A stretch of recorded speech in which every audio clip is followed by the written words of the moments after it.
साथियों नमस्कार। जैसा कि हमने पिछले वीडियो में आपको बताया कि परचेज अकाउंट में किस तरह से जीएसटी अप्लाई करें, आज हम आपको बताने वाले हैं सेल्स अकाउंट में किस तरह से जीएसटी को अप्लाई करें। तो इससे पहले मैं आपको एक बार, अगर आप वीडियो पे नए हैं, पुराने वीडियो को आपने नहीं देखा है, तो मैं एक बार आपको अल्टर करके दिखाना चाहूंगा कि हमने लेजर कौन कौन से बनाए हैं। तो हमने लेजर बनाया है कैश लेजर, तो ऑटो बन जाता है। हमने जीएसटी बनाया है, एक मोहित इंटरप्राइजेज बनाया है, दूसरा परचेज बनाया है, तीसरा सेल्स बनाया और चौथा जीएसटी। तो हमने सीजीएसटी, मोहित इंटरप्राइजेज, परचेज, सेल्स और एसजीएसटी इतने हमने टोटल बनाए हैं। अब अगर आप इनमें देखना चाहें कि हमने क्या क्या चीजें इंक्लूड की हैं किस तरह से, तो मैं जल्दी जल्दी करके आपको दिखा देता हूं। इस तरह से इसका पूरा फिगर देख लीजिएगा। इसी तरह से मोहित इंटरप्राइजेज में आके इसका पूरा फिगर देख लीजिएगा। आप वीडियो को पुश करके बैक करके आप फिर से देख लीजिएगा, जिससे आपको क्लियरिफाई हो जाए। देन परचेज में आके आप देख लीजिएगा, परचेज का ये पूरा का पूरा मैंने डिटेल से यहाँ पे इंटर कर रखा है। जैसे मैं एक बार और इंटर करके दिखाता हूँ, यहाँ पे हमने जीएसटी के लिए भी कुछ इस तरीके से चीजें अप्लाई कर रखी हैं। तो ये जीएसटी से रिलेटेड। अब हम आगे बढ़ेंगे। ये तो हो गया हमारा परचेज। दूसरा हो गया सेल्स, दिखाते हैं हम आपको।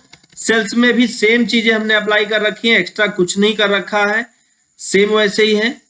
और एसजीएसटी में अगर आप देखें तो एसजीएसटी का फिगर ये है।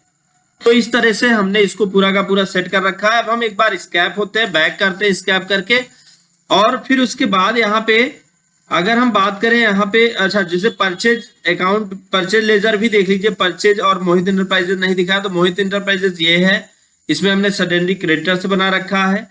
और परचेज में हमने परचेज अकाउंट दे रखा है, इसका पूरा डिटेल्स आप देख सकते हैं। नीचे यहाँ पे जीएसटी से रिलेटेड ये सारी चीजें हैं।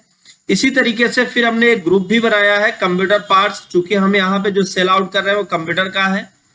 तो यहाँ पे हमने किस तरीके से दे रखा है आप देख लीजिए इसका पूरा फिगर। फिर उसके बाद स्टॉक यूनिट्स ऑफ मेजर हमने नोज और पैक बनाया है। फिर उसके बाद स्टॉक आइटम हमने बनाया है, कीबोर्ड और माउस। इसमें भी हमने इस तरीके की कुछ एंट्री कर रखी है। एक बार आप ध्यान से देख लीजिएगा, ये एंट्री है हमारे सामने।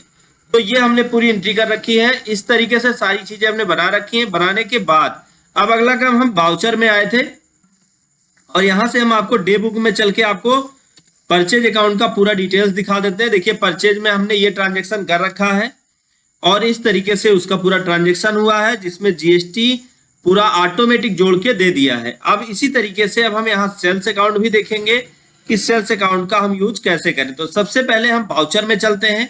वीडियो को बिना स्किप किए आप पूरा वीडियो देखते रहें, जिससे आपको पूरा नॉलेज मिल पाए। तो वाउचर में आने के बाद यहाँ जो परचेज वाउचर दिख रहा है, इस वाउचर को सेल्स करेंगे।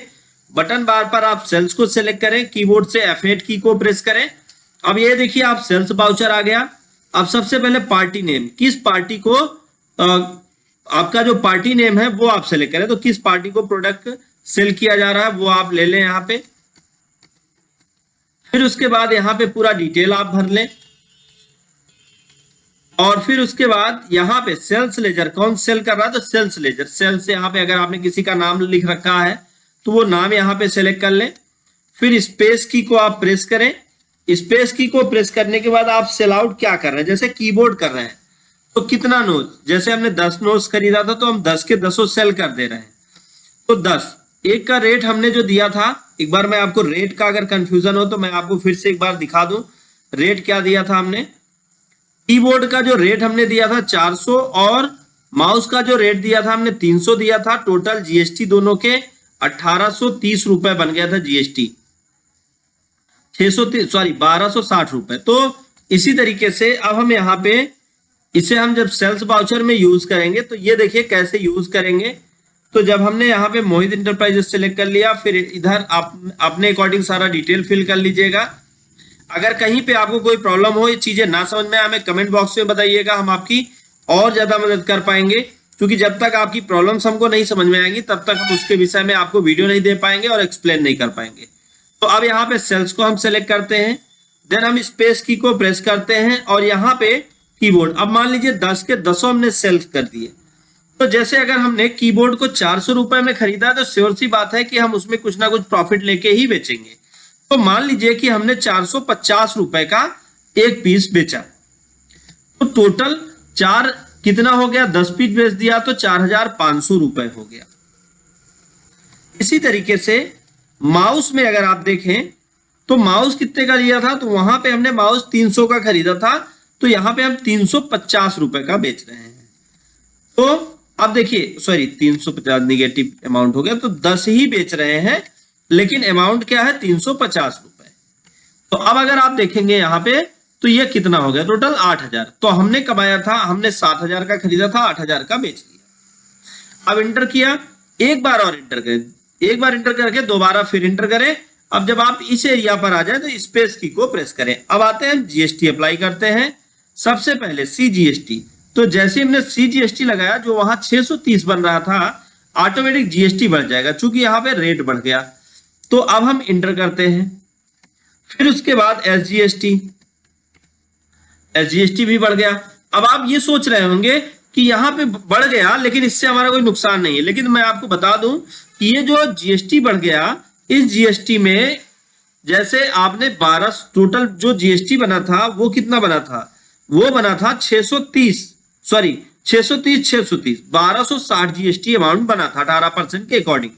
यहां पे 720 तो मतलब 7 दूनी 14, 20 दूना 40, 1440 का जीएसटी बन गया।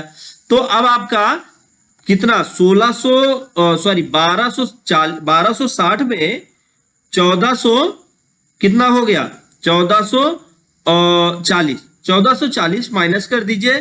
तो अब आपका जो अमाउंट बनेगा वो जीएसटी आपको गवर्नमेंट को पे करना होगा। अब इसके बाद हम इंटर की को प्रेस करते हैं, देन फिर इंटर की को प्रेस करते हैं। अब यहां पे अगर न्यू रेफरेंस है तो न्यू कर दीजिए, और अगर आपका वही एजेंट है तो एजीएसटी रेफरेंस कर दीजिए। और यहां पे अगर सेम कर रहे हैं सेम डेट पर, तो आप सेम को सिलेक्ट कर लीजिए, सेम डेट को। और अगर किसी दूसरे दिन कर रहे हैं तो वो दूसरा नंबर सिलेक्ट कर लीजिए। तो हम सेम को ही सिलेक्ट कर लेते हैं और फिर इंटर करते हैं, फिर इंटर करते हैं। अब यहां पे आप लिख सकते हैं कि इन्होंने जो पेमेंट किया है वो कैसे किया, या क्या चीजें इसमें इंक्लूड हुई, वो सारा डिटेल्स आप जो मर्जी हो आपकी अपनी मर्जी से आप लिख लीजिए। और लिखने के बाद फिर आप इंटर करिए, फिर आप एक्सेप्ट करते हैं, तो आपका GST with GST sell out हो चुका है। और इसको अभी गवर्नमेंट को कैसे पे करें, जो जीएसटी आप देख लीजिए, एक्स्ट्रा जीएसटी आप यहां पे जाके आप बैलेंस शीट में जब देखते हैं तो आपका जो एक्स्ट्रा यहां पे देखिए प्रॉफिट एंड लॉस में 1000 दिखा रहा है करंट पीरियड में, तो आपका ये टोटल सेल और क्लोजिंग स्टॉक यहां पे दिखा रहा है। तो यहां से आप इसको देख सकते हैं। तो नेट प्रॉफिट 1000 दिखा रहा है, लेकिन अभी आपका जो जीएसटी एक्स्ट्रा है उस जीएसटी को हम कैसे पे करें, गवर्नमेंट तक उस जीएसटी को हम कैसे पहुंचाएं, तो वो कैसे करेंगे, ये सारा डिटेल हम आपको यहाँ पे नेक्स्ट वीडियो में बताने वाले हैं। अगर ये वीडियो आपको समझ में आया हो, और अगर आपने परचेज और सेल्स जीएसटी को आपने प्रॉपर अप्लाई कर लिया हो, और वीडियो अच्छा लगा हो, वीडियो आपके लिए काम कर रहा हो, तो वीडियो को लाइक करें, ज्यादा से ज्यादा लोगों तक शेयर करें ताकि उनको भी नॉलेज मिल पाए। दोस्तों thank you so much video को अंत तक देखने के लिए।